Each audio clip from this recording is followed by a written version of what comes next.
दुर्ग जिले में इन दिनों एक्सीडेंट का दौर लगातार चलते आ रहा है। हम लगातार खबरें दिखा भी रहे हैं, चाहे वो रील्स के माध्यम से हो या फुल स्टोरी के माध्यम से। इससे पहले हमने दिखाया था किस प्रकार से सेक्टर 8 चौक में एक बाइक वाले एक्सीडेंट होने की वजह से चौक में जाकर वो भिड़ जाता है, उसमें 2 लोगों की मृत्यु हो जाती है। उसके पहले भी एक स्टोरी हमने दिखाई थी जिसमें उसी सेक्टर 8 चौक में एक कार वाला चौक के ऊपर अपनी गाड़ी को चढ़ा देता है। उसके कुछ दिन बाद खबर आती है कि किस प्रकार से सेक्टर 9 में ऑटो वाला सवारी को बैठाए हुए गाड़ी से एक्सीडेंट कर देता है। लगातार एक्सीडेंट की घटनाएं देखने को मिल रही है दुर्ग जिले में। कल रात 8:30 बजे के दरमियान कुछ ऐसी घटना फिर से हुई। इस वक्त हम फॉरेस्ट एवेन्यू में खड़े हैं। यहाँ से आप अगर सीधा जाएंगे तो सेक्टर भिलाई स्टील प्लांट का मेन गेट आता है, जो कि दुर्ग की ओर निकलता है रास्ता। भिलाई स्टील प्लांट में काम करने वाले 2 व्यक्ति, बाप और बेटे, दोनों भिलाई स्टील प्लांट में ठेका श्रमिक हैं। जहाँ तक हमें खबर मिली है, जो बाप है वो ठेकेदार है और बेटा उन्हीं के साथ काम किया करता था। दोनों रात को 8 बजे अपना काम ख़त्म करके वापस घर की ओर जा रहे थे, क्योंकि सारी प्रगति नगर के वो रहने वाले हैं।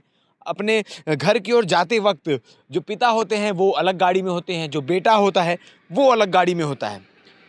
मगर ये रोड आप जो देख रहे हैं, ये रोड खाली होने की वजह से जो चालक हैं, जो ड्राइवर हैं, जो गाड़ी चलाते हैं, वो लगातार इस खाली रास्ते का मिसयूज़ करते हैं।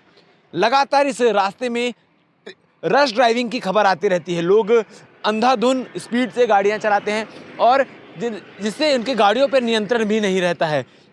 उसी प्रकार से कुछ हुआ, जिस प्रकार से आप ये यू टर्न देख पा रहे हैं, जो टर्न है वो देख पा रहे हैं, माफ़ कीजिएगा।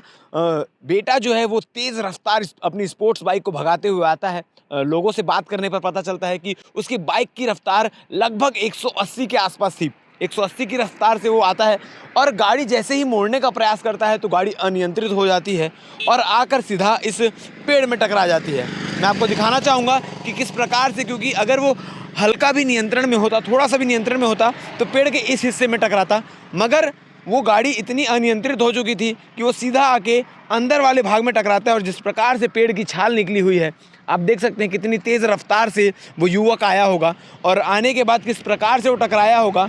और टकराने की ठीक बाद जैसे ही वो 180 की स्पीड से आता है, टकराता है, वो पेड़ में टकराने के बाद कुछ दूर फेंका जाता है। लोगों से पता चला है कि उसको सर में बहुत गहरी चोट आती है। यहाँ पे ब्लड के निशान भी है जो हम आपको दिखा नहीं सकते। और आपको गाड़ी की कंडीशन दिखा दूँ, जिस प्रकार से गाड़ी सामने से डैमेज हुई है, जिस प्रकार से गाड़ी की हालत हुई है, आप खुद गाड़ी की स्पीड का अंदाज़ा लगा सकते हैं। ये बजाज की पल्सर गाड़ी है जिस गाड़ी में वो सवार था। और परिवारजनों से बात करने पर पता चला कि 10 दिन पहले ही ये गाड़ी वो खरीदा था अपने ड्यूटी आने जाने के लिए, घूमने के लिए। और जैसे कि गाड़ी का सामने का कंडीशन आप देख सकते हैं, हैंडल जो होता है वो काफ़ी मजबूत माना जाता है। हैंडल पूरी तरीके से टूट चुका है, हेडलाइट गायब हो चुके हैं, सामने के पूरे पार्ट्स जो हैं गायब हो चुके हैं। फुट रेस यहाँ पर रहता है जिससे ब्रेक लगाया जाता है, ये ब्रेक जो है वो टूट कर नीचे आ चुका है पूरी तरीके से और फुट रेस यहाँ से गायब हो चुके हैं। गाड़ी की सामने की कंडीशन इतनी चिथड़ी उड़ चुकी है, इतना हालत ख़राब हो चुका है कि इसके बारे में आप सोच भी नहीं सकते कि किस स्पीड में ये गाड़ी रही होगी। CG07CQ 5991 गाड़ी का नंबर है। महज 10 दिन हुए थे इस गाड़ी को लिए और आज ये गाड़ी जिस कंडीशन में है, जिस हालात में खड़ी है, आप खुद समझ सकते हैं। लगातार जो युवा हैं वो अपने घर वालों से ज़िद कर स्पोर्ट्स बाइक तो खरीदवा लेते हैं, मगर उसके बाद इसी प्रकार से सड़कों पर अंधाधुंध स्टंट मारना, स्पीड से चलना, ये सब कृत्य को अंजाम देते हैं, जिसका परिणाम ये होता है कि एक्सीडेंट हो जाते हैं। कभी कभी एक्सीडेंट में वो अपने साथ साथ दूसरों को भी नुकसान पहुंचा बैठते हैं। इस कंडीशन में वैसा तो बात नहीं है, वो खुद आए, अकेले गाड़ी में थे और खुद आकर अनियंत्रित होकर पेड़ से टकरा जाता है। और सेक्टर 9 अस्पताल जब उसे ले जाया जाता है तो सेक्टर 9 अस्पताल पहुंचने से पहले ही रास्ते में उसकी मृत्यु हो जाती है। सुपेला मर्चुरी में पोस्टमार्टम के लिए भेजा जाता है शव को और पोस्टमार्टम के बाद पुलिस पंचनामा करती है और सारी प्रक्रियाएं शुरू होती है। मगर आपको भिलाई टाइम्स बार बार अपील कर रहा है कि आप रैश ड्राइविंग ना करें, गाड़ी को नियंत्रित रूप से चलाएं।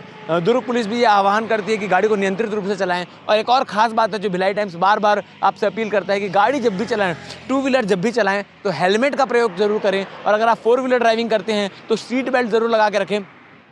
इनके भी केस में कुछ ऐसा ही था, इन्होंने हेलमेट का प्रयोग नहीं किया था, जिसकी वजह से सर में बहुत गहरी चोट आती है, बहुत तेज़ रफ्तार से गाड़ी होने की वजह से, और गहरी चोट आने के बाद उनका परिणाम ये होता है कि उस लड़के की मृत्यु हो जाती है। महज 25 साल का लड़का पहले खरीदी हुई गाड़ी में रैश ड्राइविंग करते हुए दुर्घटना का शिकार हो जाता है। तो आप इस बात का ध्यान ज़रूर रखें कि गाड़ी को नियंत्रित रूप से चलाएं।